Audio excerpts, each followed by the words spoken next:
Teším sa, že každým rokom pridávame novú atrakciu na Kunovskú priehradu.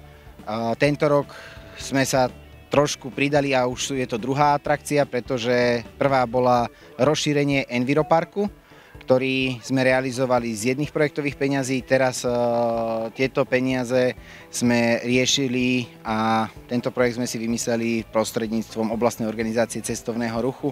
A toto sú tie peniaze, ktoré sú tie bonusové peniaze, ktoré my vždy dávame do oblastnej organizácie cestovného ruchu a za 2 roky prídu naviac ďalšie peniaze v tej istej sume na takúto atrakciu pre deti, aby sme zvýšili záujem o Kunovskú priehradu, pretože bol rok 2020, začala nám korona a keď sme začali byť intenzívnejší, mnohí prišli a povedali, na čo dávate finančné prostriedky do Kunovskej priehrady, sem sa ľudia po korone nikdy nevrátia a proste sú to vyhodené peniaze. Evidentné už podľa tejto sezóny je, kedy ľudia môžu cestovať, že záujem o Kunovskú priehradu je enormný a naďalej pokračuje, takže teším sa, že ďalšie plány, ktoré pripravujeme, budeme môcť realizovať, pretože práve Kunovská priehrada môže byť úžasným miestom na rekreáciu pre Seničanov. A ja som vždy hovoril, že treba deti vedieť unaviť inak ako na počítači, tak toto je na to tá príležitosť, tak verím, že to všetci ocenia.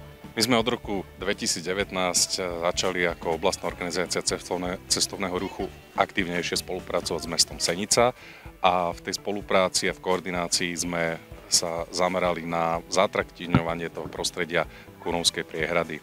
V minulosti sme zakúpili z dotácie paddleboardy a člny na Kunovskú priehradu a minulý rok sme zrealizovali výstavbu nízkeho lanového centra. No a tento rok takáto investičná aktivita, perfektné, krásne 2 preliesky. Aktivita bola realizovaná vďaka finančnej podpore Ministerstva dopravy a výstavby Slovenskej republiky. Kunov je aj obľúbeným miestom cykloturistov.